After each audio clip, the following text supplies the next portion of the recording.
Hey friends, welcome back to another episode of the Fielder Church podcast, where we are in a series talking all about foster care, adoption, the ups and downs, and everything you could want to know. And today we are going to focus in on the process of adoption. And so I have brought two adoptive families in with me today and two of my good friends. And so I'm excited for you to learn from them, hear their stories. So let's kick it off. I would love for you guys to tell us, who are you? Go ahead and introduce yourself and share a little bit about how adoption has impacted your life. Do you want me to start or do you want to Yeah, you start. Okay. All right. I'm Virginia Paredes. I am married to Jason, and we've been married for 21 years now. It's pretty crazy. Wow. I don't feel old enough Yeah. to be married for 21 years, but we have 6 kids, 4 biological daughters and 2 children that were adopted from China. One, our son, we adopted him 14 years ago. We just celebrated our family day this past week. And then our daughter, Jovi, 5 years ago, was adopted from China. So that's that.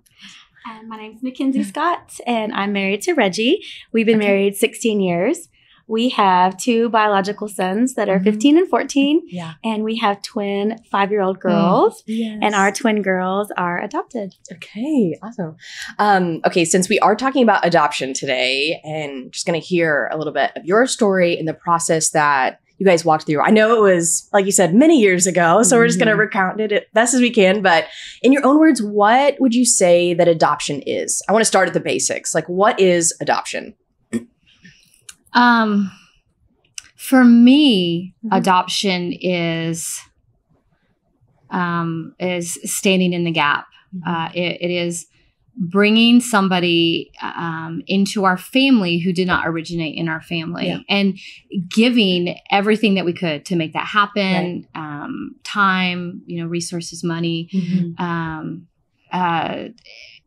And it didn't start like this necessarily, but really it was like just the biblical commandment of, caring for widows and orphans. That wasn't like the impetus for us at the beginning, but it soon became clear that this is of the Lord, that adoption and it's a, so biblical. Yeah. And I typically tell people, there's a family that needed help and there was a first family or a birth family that needed help. And they were brave enough to choose adoption. And the Lord calls families to step up and say, I'm here. Yeah. But it's also a promise to those children that I will parent you forever. I will love you forever. I will give you my best. Right. Yes. And so that's beautiful. I love Well, I loved your response. So eloquent. I love it. So how did you guys decide to adopt? What were maybe some conversations that y'all had stepping into this? Were you both on board at the same time? When did you guys decide? Do you want to go first or do you want me to? I want you to. Okay. So we were not in the same place. It wasn't something we necessarily talked about really, but Jason visited China. He was the missions pastor then. And it was in the visit was to see this little special needs orphanage that our church was helping to support. And it was the first 5 kids that were there. And he came home and he showed me these pictures and these videos. And I found myself just drawn, like every day I was going back and looking at these pictures and these videos of this little boy, which was crazy because we had 2 kids and Madeline was maybe 3 or 4 months old. So, I mean, it wasn't like I was longing for another child or anything like that yet because I had a 2-year-old and a 3-month-old. But I could not shake this desire to be a part of this little boy's life and and because I knew he had no, he was an orphan. So there was no family for him at this point. And so I finally went to Jason and asked him and I said, what do you think? And it was a no. Yeah. It was a no. Right. But the Lord moved. So he brought him to that place. And then with Jovi, it was completely reversed. We had 4 kids. He brought it up and I was like, nope. And so it was very funny. That I was like not on board. Yeah. Probably makes him feel better then too. Like on a beach. Yeah. So for us, we had, we were in about a 3-year process. We thought early in our marriage that we would adopt. I immediately got pregnant after we got married. And so the thought of adoption didn't come up because after our first child was maybe 5 months old, I got pregnant again. Yeah. And so just having a bunch of little people at home. We didn't talk about adoption, but once the boys got a little bigger, the conversation came back up. We explored a little bit through foster care and just realized that wasn't our calling. Yeah. And then we decided, our family's complete. We have our 2 boys. We're complete. But when the Lord calls you to adoption, it doesn't go away. Yeah. And so we kind of suppressed it for 3 years. And then coming to Fielder, Jason plays a huge role in our adoption journey. Yeah. Just being at Fielder and hearing about adoption and being surrounded by adoption, it just really started to prick at my heart again. But I was too afraid to say, hey, Reggie, you want to open this door up again? Because we'd already been through so much. Yeah. And so I just told the Lord, I said, you're going to have to talk to Reggie if this is what you want. I know my husband hears you and listens to you. So I just need you to talk to him in his own way. And it was really beautiful that the Lord did. And he talked to Reggie in a very different way that he talked to me. And so whenever I finally brought it up at church one day, because it was a safe place to bring up adoption. Yeah, right. The Lord had already been working on him. And so it was let's do this. Let's move forward. Wow. Yeah, that's great. I heard you both say that there were hesitancies in stepping into this. I think that's another thing, and I used to be in the foster care adoption director role that would share with there were husbands that were like, no, absolutely not. And so how did you enter into those conversations or what were some of those fears that you were talking about that maybe people listening, they're wrestling with those right now. And so I just need to be encouraged to keep praying for my spouse or what, if you could remember what some of those were. Well, there's so much health, in my personal opinion, in talking through those things, because if you're not and they're there, they're not going to go away. And so especially you need to be at a place with your spouse that you're talking through that, because you need to have those conversations. And so we did early on. And that's when Jason was like, I'm not interested. Well, why? And there was a number of reasons. We were working at that time. It was 2006. We wanted to be debt free. So that was a lot of money. It's a lot of money to adopt. Internationally, it's a lot of money to to adopt domestically, here in the United States. It can be really expensive. And so money was a huge factor. Yeah. How are we going to pay for it and not go into debt? Because even as we began exploring it, there were people at the first adoption agency saying, well, just take out a second mortgage on your house. And that was never an option for us as we were working to get debt free. Another thing that Jason was concerned about, and even people around us, adopting a child with special needs and how that was going to impact us. Well-meaning people who would say things, well, that's going to be too hard on your family. How's that going to impact your other children? And they're well-meaning. It's coming from a place of love, but when the Lord has spoken, which he had at that point to me and said, he's going to be your son, then it doesn't matter. But money was a big one. The medical needs that were going to be present with Max. So those were a couple. But again, I prayed. And when Jason said no, I started praying for Jason. And I prayed for the Lord to change his heart, because that was not my job. And it was not my job to hound him either and nag him into it, because that's not the right way to go into adoption. Because it's a lot. So you both have to be on the same page. For sure.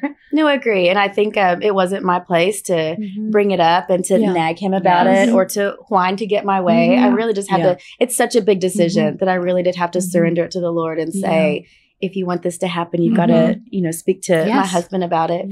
But I think too, some of the conversations are capacity. Sure. Do we have the capacity? We already have, 2 other boys. We both are working full time. Do we have the capacity to bring in another child? And there was going to be a 9-year age difference with our youngest son and a new baby.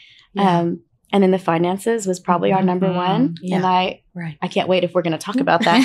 But it's funny. Speaking of Jason, that was our biggest concern. And so whenever Reggie and I finally brought it to Reggie's attention at church and just said, what do you think about adoption? Jason walked up and he said, what are y'all talking about? And my goodness. I love this story. Yeah, it's my favorite story to tell about just the initial, we're going to move forward. And we had just told him, we're talking about adoption, and he got immediately excited. And somehow, I don't know if he asked us, what's your biggest concern, or if I just put it out there. And I said, we don't have the money to do this. And he goes, oh, money's the least of your concern. And he said, the Lord provides the money. And I just remember looking at him going, and you're crazy. There's no way. But the money was a big issue. It really was. But Which beautiful isn't that things. ironic, because that was one of his biggest concerns starting out for us. For y'all. And then the way the Lord moved so miraculously that Right. he's able to say that with boldness. Right. Right. Because Yeah, he'd seen the Lord's absolutely. provision in Absolutely. y'all's life. Mhm. Yeah. Yeah. That's so beautiful. I think that's something I love about Fielder is, hey, we start talking about money. Like the families that are concerned about finances, because Sure. yes, they're the routes of adoption, some of them are very expensive. But time and time again, as people had prayer efforts or they just asked for support in the community, the finances came and in miraculous ways. Right. And it is just time and time again seeing the Lord provide. So Well, and it was a way for other people to come alongside us, because when we were pursuing Max, it was 2007 and 2008, and adoption was not a dominant thing here. There were families, but very few. I think maybe 2 or 3 that I knew of personally that had in our adopted. church. Yeah. Oh, wow. Yeah. And there might have been more. I just wasn't aware of it, but there were just a few. And so the way that God even encouraged us through the support of other people with their time, like our small group had a 5K at River Legacy, you guys, and organized the whole thing. And it was a fundraiser. We had 2 garage sales and raised like $2,000 at a garage sale because people donated things. And that's so awesome. So just seeing that they, that their call was to support us in that time, and it was an encouragement. Big time. Yeah. You know, it's funny about the garage sale. Somebody told us it's an obligatory garage sale. If you're going to adopt, you must do the garage sale. Oh my goodness. Like that's your baptism into me either. Yeah, it's trial by fire. You can survive the garage sale. You can do anything. Anything. Yeah. So true. I love that. So thank you for sharing some of those just fears and hesitancies. And I hope that is an encouragement to people who are listening that are walking through those right now. Well, and I want to say something. I'm sorry. This is one of my favorite things because it was an area, even especially about how is this going to impact my other children. And I have a very specific memory of I was rocking Madeline to sleep. She was very young, maybe 6 months, 7 months old. I don't even know. Yeah. And I started to have all these, this is the worst. You're going to ruin your girls' lives. You're not going to be able to parent 3 children. All of your energy is going to be taken with this child coming into your home. You don't know what you're getting yourself into.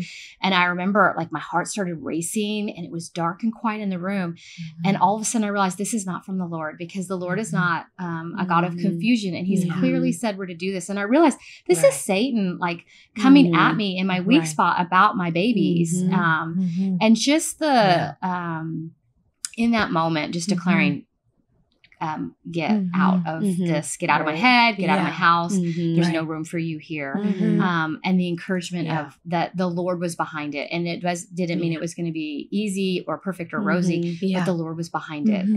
And so, and to see now the way that it has impacted your whole family. Oh my goodness. I mean, it's so beautiful. That's so great.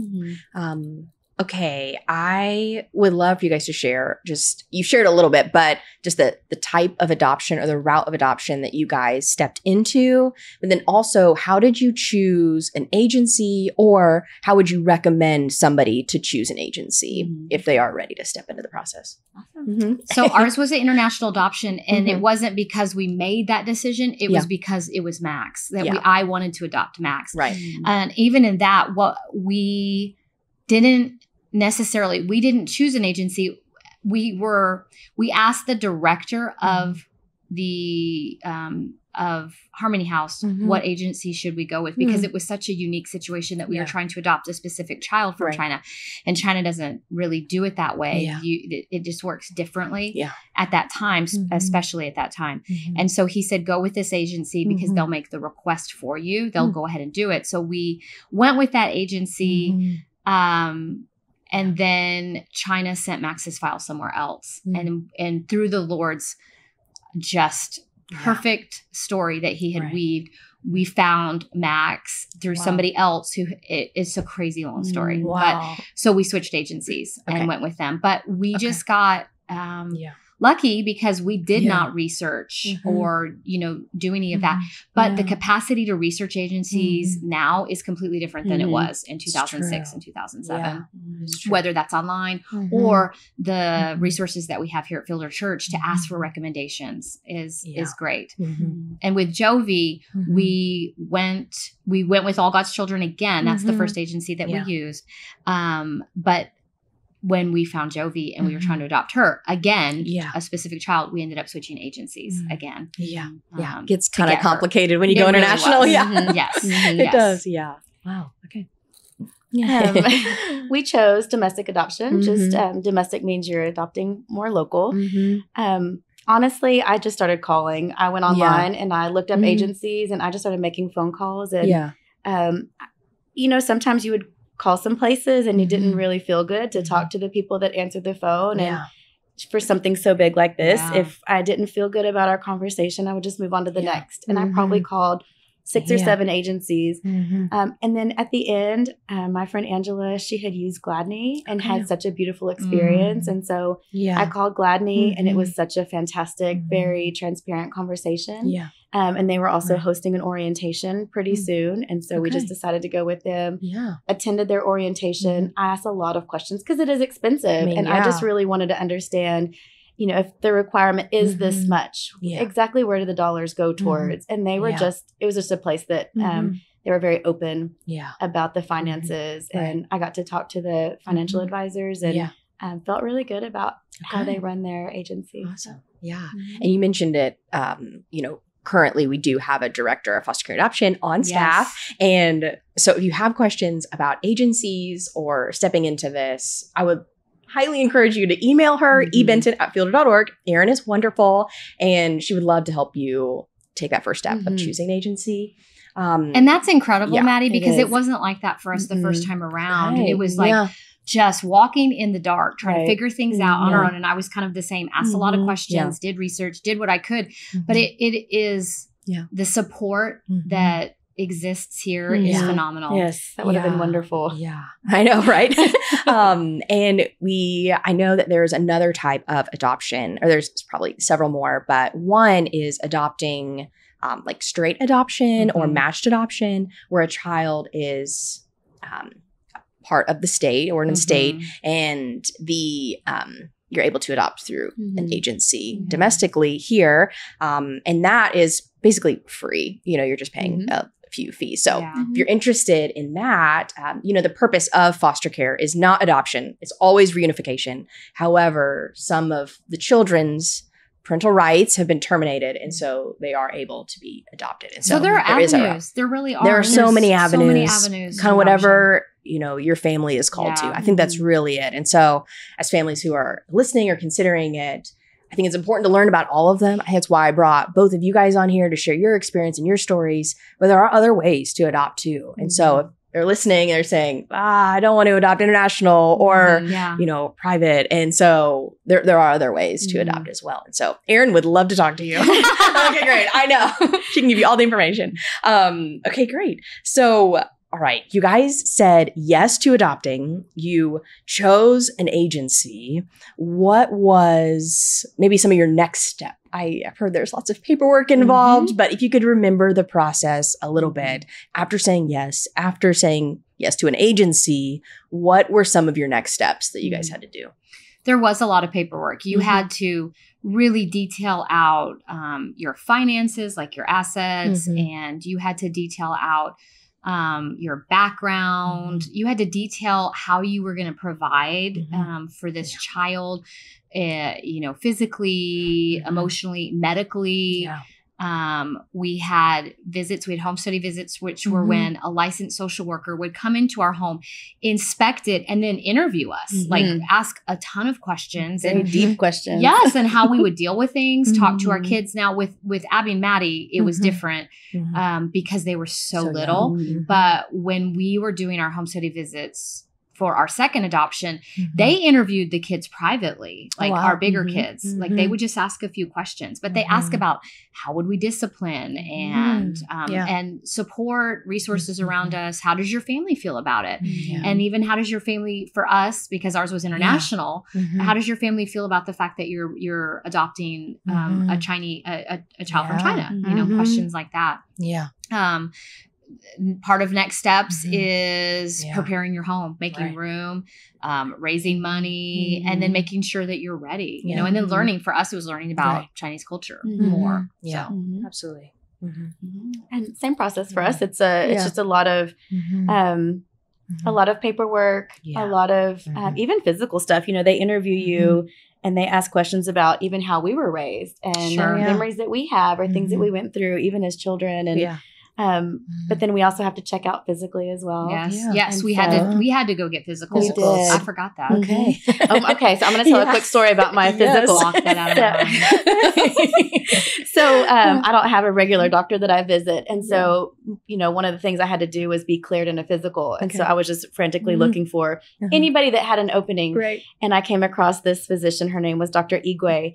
And I had come into her office and, you know, we had just met and she could tell that I was frazzled. And she said, "Are you okay? You know, your heart rate's a little high." And I said, I didn't realize it, but I just got word that our first amount of money is due in a few weeks. And I didn't know. And we have nothing. And she said, "What are you here for again?" And I said, "I'm adopting and I just need a clearance physically." And so the more that she asked me questions and she just was really interested in our story after she cleared me. And she said, "You know, you look healthy." And she said, "Can I ask you if you'll just stay here for a little bit?" And I said, "Yes, is something wrong?" And she said, "I want to help you. I just need time to run to the ATM really quickly." Oh my And I was just so confused because that's not typically what would happen in a doctor's office. And she said, "Would you please just wait here?" And so I waited there and she came back and she handed us our very first donation towards our adoption. Incredible. That's right. It was incredible. And it was just like the Lord saying, "I've called you to this and I will provide." And I just remember being in the car and just sobbing and just knowing this is going to be okay and we're going to make it and the Lord is going to provide for us. And that's so good. so yes, you do have to get a physical, all that to say. All the things. But there's a lot that's involved in it. But you know, I feel like even just from the jump, as soon as you start, the Lord just starts peeling away these layers and showing how he's so faithful through these processes. Well, and even I remember the first agency that we were with for Max, they said, "Here's what you have to do." And I was overwhelmed by the paperwork that you had to like print all of it off yourself. You had to, and there wasn't a lot of guidance. But then when we switched, because his file went somewhere else, I remember they sent this, I got this huge FedEx package and it was the entire dossier. That's what it's called. This book of paperwork that has to be sent. And notarized at multiple levels through the state of Texas and through the Chinese embassy. And the whole thing was pre-printed and it had instructions for every single different page. And I remember thinking, "God, you see me in this?" Because that other, like the other thing, it was a CD. They sent us a CD to put in, you know, into the CD-ROM. And you had to print everything. And I remember thinking, "Oh my Lord, I can't even, like, we didn't even have the money to buy ink, you know, to like print all of the bazillion pages and then just no guidance." And I remember being so blessed by that, even that little thing, just the ease of it. So yeah. I love that you guys went there, just all the ways that the Lord has provided or just seeing you and your husband, your family in this. Are there other times you can remember? That's one of my favorite things, sitting and talking with adoptive families, that they're like, God provided. He saw me. He did this miracle that I can't even explain other than his hand at work in our lives. Are there other stories that come to mind where you saw the Lord's hand in this, even anywhere in the process? You want to stay all day? I don't think you have long enough. No, this would be an all-day affair. I know, right? I love that though. But it is. It's amazing. Yeah, it's amazing. Yeah. So. Oh my goodness. Your turn for a story. Or do you want me to tell another one? You tell one because I'm gonna have to think. Like I have to choose the best one. Okay, so you go. You know, a lot of it, I was very stressed about the finances. And I think even though people kept saying, you know, don't worry about it, I feel like through our adoption process, the paperwork was what it was. And but me just figuring out how do we do this? And we had nothing. I think we were like you guys. We did not have a savings account. We didn't have anything that was set aside for this. Right. We did not want to go into debt, you know. And fundraising it's a humbling experience. It was the first time we'd ever asked anybody for money. Yeah. But it was really beautiful. We didn't have a lot of ideas except for our garage sale. Honestly, I mean, we just didn't even know what to do or to post a GoFundMe. Right. And I had this idea in my head, you know, I know exactly who's going to contribute and we're going to knock this whole lump sum out. And it did not go down that way. Yeah. But every time, the agency that we had, you had timelines that you had to come up with a percentage of the total amount by a certain timeline. Yeah. And which was very stressful to know. I have this deadline in front of me. We're not even close. Yeah. What are we going to do? And so to see people not only contribute in beautiful ways, Fielder is a huge contributor towards adoption. And I think they had just agreed that they were going to start contributing toward adoption whenever we were going through it. They were a huge help to us.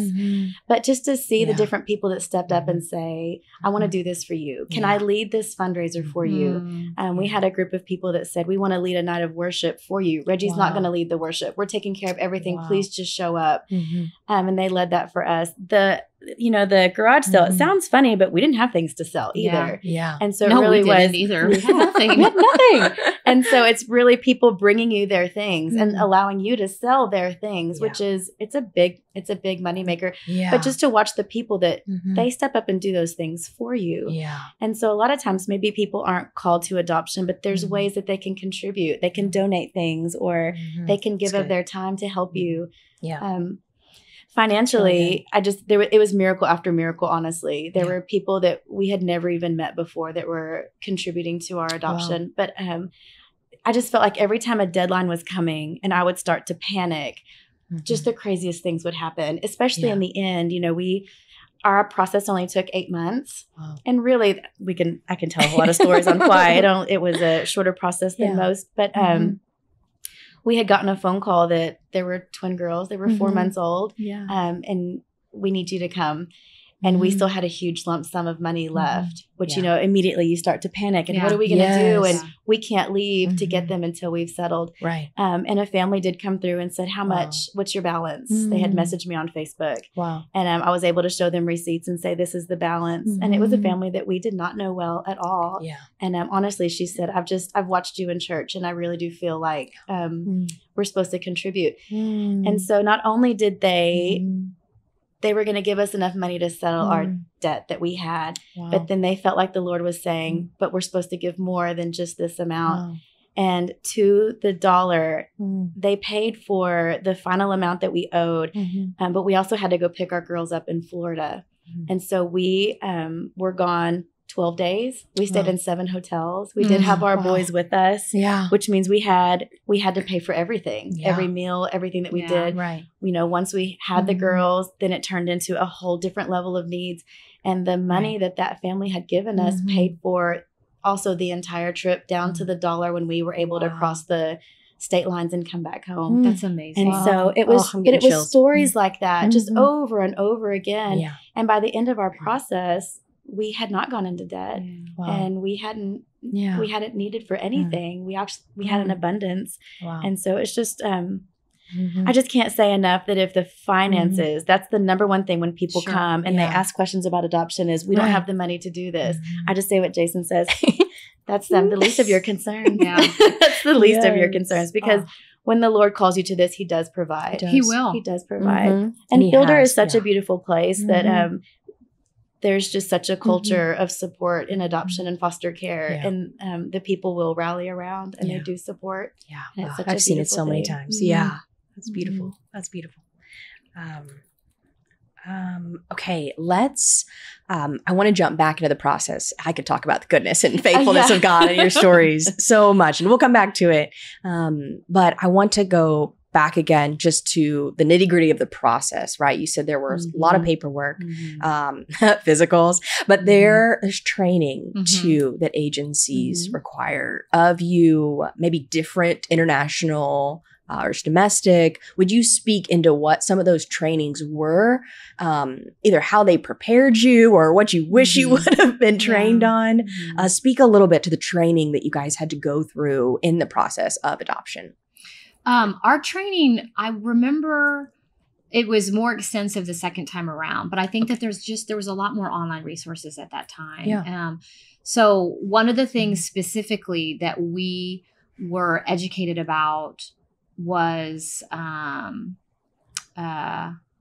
attachment and how to build that, because kids who have traumatic beginnings, who are orphaned or whatever, it impacts them, and we didn't realize that even if it's something like a baby born in a hospital who is then given to an adoptive family, there's trauma in still that. trauma as a baby.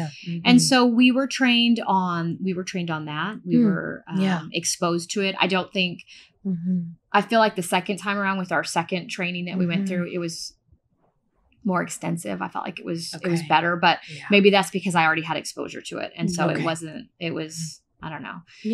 But it was important to be trained on attachment and bonding and reactive attachment disorder, all of that stuff, to know what to look for, ways to connect with your child, and how to help them. Discipline, like kids who come from hard beginnings, you have to approach things differently.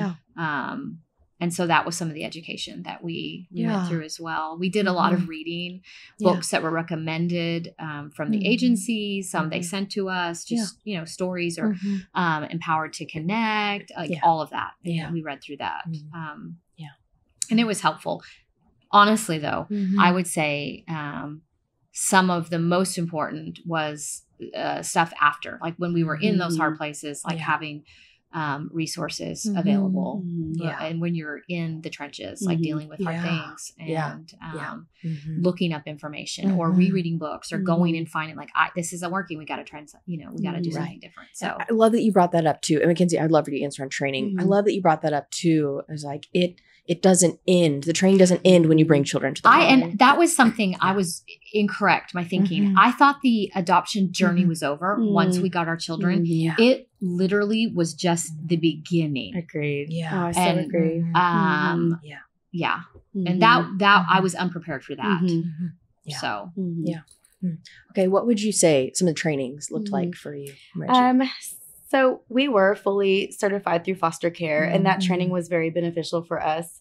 But through the adoption process, our agency did provide fantastic training. There was a lot of it on identity and what adoptees just struggle with whenever it comes to identity. And those were valuable trainings, to the point that there were several, and they were online trainings with videos that I would even have my boys watch with me, just so we can all be informed of ways to support the children that we were going to bring into our home. But I agree with Virginia. I think I was very ill-equipped until I had the girls in our home, and just seeing the things that we were up against. And but that's our responsibility, is we just keep digging in, and we keep trying to figure out what's next, and we reach out to people in similar situations. I know that did a lot of studying on transracial adoption. Transracial just means you've adopted outside of your race. And I know that that is our situation. My husband's African-American and our girls are African-American. And so, being married to him and having his family is a huge benefit to us. But I do realize that as a blonde-headed, blue-eyed white woman raising African-American daughters, I have a huge responsibility to them and to do my part to make sure that I'm raising them in a way that they need to be raised. I do feel like I wish I would have had more training on what it looks like if you have the option to maintain relationship with the birth family. Absolutely. That was something that I was also not very well prepared for. And we are in a very good place now. But I think in the beginning, the ideas that I had were false. And I think I based it a lot off of, what you see on TV or what others think, and which was not true. And I think if I had recommendations, I think that's a training that a lot of adoptive families could benefit from, if it's an option. It's not always an option to maintain that relationship. But even training on, so say you don't have the option to stay in contact with the first family, but what does conversation in your home look like in regards to a child's first family? And I think that it's critical. It's very critical. Yeah. No, that's really great. You both hinted on just support of the people that were around you in your community. Mm-hmm. So what did your support structure look like? And how did that bless your family through the process and even after the process? Mm-hmm. For us, our church was our first support because none of our, we had family, Jason's parents lived about 45 minutes away, but so it's not day to day. Yeah. Right. But the support from our small group and from our church family was immense when we came home, our first time with Max, like providing meals and being at the airport when we flew back in, like just that's incredible. It really is. There's just and it's not for everybody. Not everybody wants that, but it was a blessing to us when we came home that there were people there to just celebrate with us that we were home. With Jovi, it was different in that I had friends who stepped up and said, we're going to pack your freezer full of meals and we're going to bring meals for when you get home and we're going to pick your kids up and take them and do things because there is a period of time where we tried to kind of cocoon at home to facilitate attachment and bonding. But we didn't want our other kids to suffer. And so we had a lot of help even with that. Like, I'm going to pick up so-and-so and take them to do this. And then safe places to talk to when we're having a hard time. Right. And it's been a really hard day. Or there's just because there are hard days. It is what it is. Right. And because, I mean, when you have a new baby, even if it's a biological baby, you're tired and you're stressed. I don't want to do this. Like, I don't want to clean or I don't want to make dinner or stop fighting, please. And so there people to talk to and just to say, I'm tired or I'm weary or I don't know what to do here. And especially now, I would have a list of people I could choose from that I could text and say, can you pray for this for me, please? Or I just need to vent for a second or whatever. So, and now what we have is like there's adoption support group. I did a transracial adoption class that Mackenzie taught. That so was great. Fantastic. I went through it too. I loved it. Oh my goodness. Yes, loved it. Just so, there's just like it's endless. It feels like. So very true. And I think along with her, it's just I can't say enough about Fielder and how we constantly grow together as a church. And as we, you know, grow and we put more things in place, just the people that you're surrounded with is absolutely incredible. You know, I did have the support of my family. My parents did move this way. And Reggie's family is local. But, you know, even down to the woman that has babysat my girls since I brought them home. She's also a mother that has adopted outside of her race. And so I know that it blessed us tremendously that she stepped in for us and she has been she's our tribe to this day. She still is. And I know that her girls and my girls have a bond that's priceless and they'll have each other hopefully forever. I know. But even other families that have adopted and the people that we get to spend time with, I just feel like since we do have those types of relationships that are available to us, that our kids are going to grow up with people that are like them, that maybe when they get older and they want to talk and maybe they don't want to talk to their parents all the time, they have other kids around them at our church that they can be bonded to and they see people that are like them. And well, think about the uniqueness of the staff and how many people have adopted. Like when we've had like a lead team get together and like the majority have adopted, the minority have not. And it's not like we joke. Well, if you want to come on staff here, you have to sign a contract. Like it's a joke. It's a joke, but it just happens because like that's a beautiful thing that it just that it's the church happens. Culture. Yes, the culture. The word was escaping me. I could not think of it, but that's amazing because then our kids see this is normal. Like my kids, I love when I hear them talk about their future families. It's a game that they play at our house, led by one kid in particular. Or she wants to list out, she's gonna have 10 kids. Her husband's gonna have this name, but all of my 6 children, like adoption's already in their wheelhouse of what they talk about for the future. That's incredible, guys. It's incredible. It really is Yeah. incredible. I love that. And I even love that whenever you look at families, you really can't pinpoint who belongs to who. Yes. And I feel like it's just such a beautiful picture. Like you're talking about what heaven's going to look like, you know. And so Absolutely. I love that we have the availability for our children to be together and to spend time together and hopefully be able to grow up together. And this is a unique thing. I'm part of a Facebook group for families who have adopted from China. And I see people post on there, we're really contemplating moving. Our child is the only Asian person in our town, or we have no resources. She is struggling, or he is struggling, or whatever. Right. And it hurts my heart so much. And they're contemplating moving their whole family. Wow. I'm like, how fortunate and blessed are we that was never even a discussion we had to have, because we knew we were going to be, supported, celebrated, and that it wasn't going to be anything out of the norm to. Yeah. I mean, you both listed just different ways people supported you. And I mean, some small, some big, but everything in your mind was like, we felt so supported. Well, and our home study agencies would ask that question, do you have support? And even now, when I do a post-placement report, I do a month after getting home, we had a visit, and then 6 months later, a year later, 2 years later, to make sure everything's okay. Yeah. And then we self-report, and I just finished it. And one of the questions is, what does your support system look like around you? And it's like the easiest one to fill out. Like, I'm like, I'm out of space because there's so much I can type in there about it. Very true. Yeah. I know that is something, as I met with Erin just last week, our director of foster care and adoption, who's the bomb. she is the best. Her big thing that she just really wants to help here at Fielder and grow in the culture is that culture of wraparound care, that support, because everybody can do something. Yes. Truly. I mean, respite night was Friday night. And people come and volunteer who are safe people who can care for these children, to give the parents a break. And we utilize that. We don't need to anymore. We have all these, our kids are old enough to babysit or whatever now. But there was a season when we didn't have that. And so we utilized respite nights, and they were a blessing to us to be able to get away.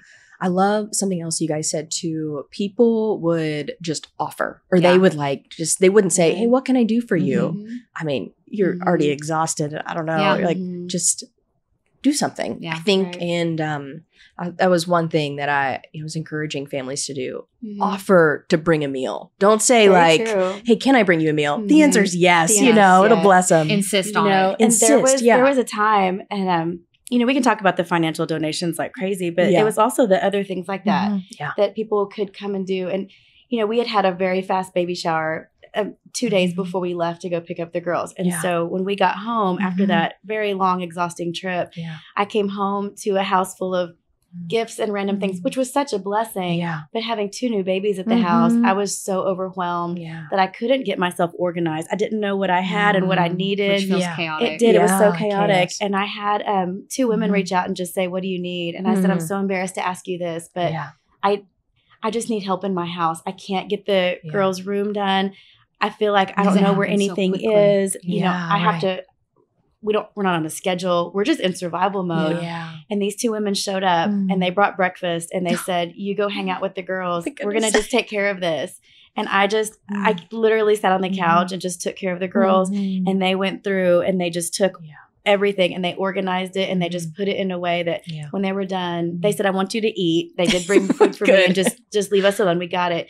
And, it was such a huge deal. It was such a huge deal whenever they were finished to say, I just felt like I could take a breath. And there was no way I had the energy to take care of any of that. None of us did, But it was such a beautiful time. And I reach out to them every once in a while and just say, I remember that. It was such a big deal, And so even things like that where maybe it's not the financial piece, but it's just coming alongside and saying, serving with their time. Right. Very much so. Yeah. Which I love. I love that. And because not everybody is called to adopt, but I think everybody can do something. So that, and they may feel like this is insignificant, but it blessed you huge. So it was immensely. Such a big deal. Yeah. Yeah. And I'm sure any family stepping through adoption would say the exact same thing that you guys are right now. So there might be people listening that are on the fence about adopting. Maybe they do feel called or, but they're like, I don't know, maybe, but what encouragement I think would you have for those people who are in that situation? I think just pray and just seek the Lord's will. When Jason asked me about adopting the second time and I said no, and he said, please pray about it. And I was like, fine, I'll pray. But I didn't really, because I really didn't want to hear the Lord speak because I didn't want to do it. Yeah. I was super convicted about it. And then when I did pray about it, and the Lord said, this is for you. This is for your family again. It was liberating in that I knew, okay, well, God's got this and he's going to work out and he's going to give me capacity to do this. But I had to pray about it. And I had, and if the Lord had not been clear in that, then I would not have proceeded. Yeah. So, because if God tells you to do it, he's going to provide for you. Yeah. So just pray and ask the Lord for peace for doing it or not doing it. Absolutely. Is there any other encouragement that you want to leave people with? I know it was the first question I asked you, just the impact that adoption has had on your life. And we talked a lot about the character of God and how you saw him and his nearness to you through the whole process. I think I would love for maybe both of you just to speak to that just one more time in your entire process, your entire journey, even after, post-placement, just how you saw the character of God at work and how that impacted your life or your kids' lives that were in the home. Yeah. Okay. The most amazing thing that we've ever been obedient in doing, and some of the hardest, but hardest because we're being refined, because human beings naturally have selfish tendencies, and this goes against it in every area. But to look at my kids where they are now and where they were, I remember when the day that Jovi was put into my arms, and just some of the things that we saw her do, we were so frightened. We were like, okay, I think this might be worst case scenario for her. And it wasn't. It was her body dealing with the trauma of the situation. And this morning, today's her birthday. And she wakes up and runs downstairs and she's like, I'm the birthday girl. And she knows she's going to be spoiled and celebrated and lavished with love today. And that is a beautiful thing because these kids have gone through hard things. So it's worth it. It is. It's worth it. It's worth the heartache and the sleepless nights and the stress and the chaos. I would never, ever, ever not do it. It's worth it. All of it. All of it. So absolutely. Very much so. I agree. I think, being called to it is one thing, but I tell women all the time that are nervous or they're scared. And these are things I say to myself to this day. And I'm sure anybody that watches this probably say, yes, she said that to me. The Lord chose you. And he chose you because he believed you could do it. And if the Lord has that much confidence in me that I can do this, then I can have confidence in myself that he's called me to this. And we're in a hard place, but he's going to provide and he's going to make a way. And so, I think sometimes people hear adoption and they put you on a pedestal and it's going to be this sweet and fabulous, super easy experience. And that's not what it is. But the Lord chose me to do this, and he chose me because he believed I could. That's right. And so I can walk forward with confidence to know that he's at my side, and whatever is presented, I'm here for it. And I'm here for those girls. And, it's good. They get my best. They get 100%. That's so good. I don't think my kids get my best, to be honest with you. I love it. I try. Oh, man. Well, thank you guys for sharing your story, letting us know more about your families. I love this conversation. I just love both of y'all. So this was fun for me too. We could just keep going. I know, we could. We're a little bit out of time. This is the longest one yet. It is the longest podcast yet. We set a record. So I can just keep talking to you guys. We got it. That was so fun. Well, thank you guys for being here. If you guys have questions about adoption or even foster care, Erin Benton, our director of foster care adoption, is hosting a First Steps meeting on November 8th. And so I'll link that information below for you to check that out. But that's a place for you to come, ask all of your questions, meet other families that are stepping into the process, and meet Erin also, who is a great resource for you. But like you heard them say, don't do the process alone. We want to come alongside you and support you through whatever God is calling you to step into. So make sure you reach out to Erin Benton, ebenton@fielder.org, if you do feel like your family is supposed to step into adoption. So, well, thanks for joining us for this podcast. Join us next week where we're going to continue the conversation talking about adoption foster care again. So until then, we'll see you next week. Well, I hope you enjoyed today's show. We would love to know what other questions you have about prayer. You can submit those at fielder.org/podcast. Or if you're watching on YouTube, just leave a comment below.